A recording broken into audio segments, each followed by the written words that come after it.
தாவேகா தலைவர் விஜய் இஃப்தார் போனது பல்வேறு விமர்சனங்களை பாடிகார்டோட போய் இஸ்லாமிய ஒரு தொழிலை நடத்தினார். ஒரு பக்கம் வந்து இஸ்லாமிய இல்லை அதாவது அவங்கவுங்களுடைய முடிவு.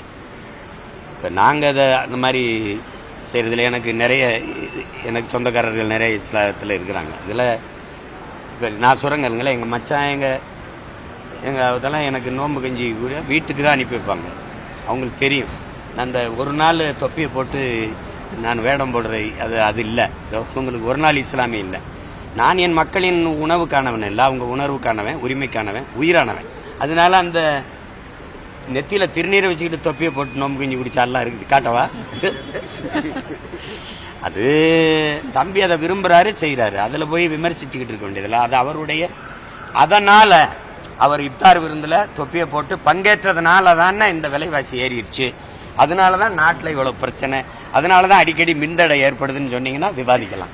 அதனால யாருக்கும் எந்த பாதிப்பும் இல்லை. போனாரு, சாப்பிட்டாரு, போயிட்டாரு. அதான் அவர் விருப்பம். நாட்டுக்கும் மக்களுக்கும் அதனால என்ன பிரச்சனை?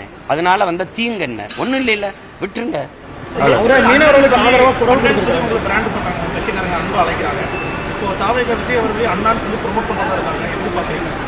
அது அண்ணா எத்தனை அண்ணா இருக்கலாம்.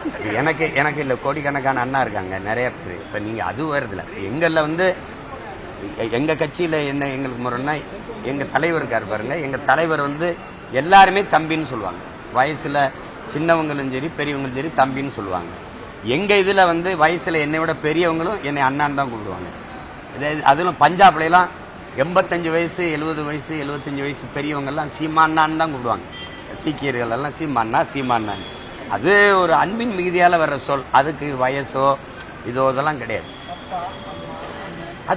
அது இதயத்தின் அடித்தளத்திலிருந்து அன்பின் மிகுதியில வரக்கூடிய சொல். எல்லாரும் சொல்லுங்க சொல்லுங்க சொல்லுங்க, எங்க சொல்லுங்க அப்பா அப்படிலாம் சொல்றது இல்ல.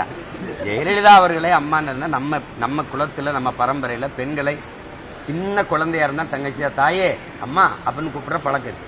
அவங்க வரும்போது அவங்கள எடுத்த உடனே யாரும் அம்மான்னு கூப்பிடல, செல்வின்னு தான் அழைச்சாங்க. ஒரு காலகட்டத்தில் அவங்க வயதாக அவங்க பெரியவங்களாக எல்லாரும் அம்மானு பாசத்துல கூப்பிடுறது அதாயிடுச்சு. இப்போ அதை போய் அதே மாதிரி சொல்லி இருக்க வேண்டியது இல்லை. எல்லாரும் அப்பான்னு கூப்பிடு, தாத்தான்னு கூப்பிடலாம் சொல்லிட்டு இருக்க வேண்டியது. அன்பின் மிகுதியில யாரையும் கூப்பிடலாம். இப்போ எனக்கு வந்து நான் நிறைய பேர் அப்பான்னு தான் கூப்பிடுவேன். சீமானுக்கு எத்தனை அப்பானா? அறிவை புகட்டிய ஒவ்வொருவனும், எனக்கு ஞானத்தை கற்பித்த ஒவ்வொருவனும் எனக்கு அப்பா தான். எனக்கு கற்பிக்கிற ஒருத்தரிலிருந்து ஒன்றை கற்றுக்கொள்ளோம்னா அப்பா தான், இல்லை ஆசிரியர் தான், வழிகாட்டி தான். அதனால அதை போய் இப்ப முருகன் வந்து என்னை பெற்றவரா? அப்பா முருகா ஞான வேண்டிதாங்கிறான். சிவனே அப்பனேங்கிறான். அதெல்லாம் வந்து அதை எப்படி எடுத்துக்கிறது? பாசத்துல ஒரு பக்தியினுடைய ஈடுபாட்டின் மிகுதியில வருகிற சொல். அதை போய் சொல்லிட்டு வேண்டியது. செய்திகளை உடனுக்குடன் தெரிந்து கொள்ள உடனே சப்ஸ்கிரைப் பண்ணுங்க.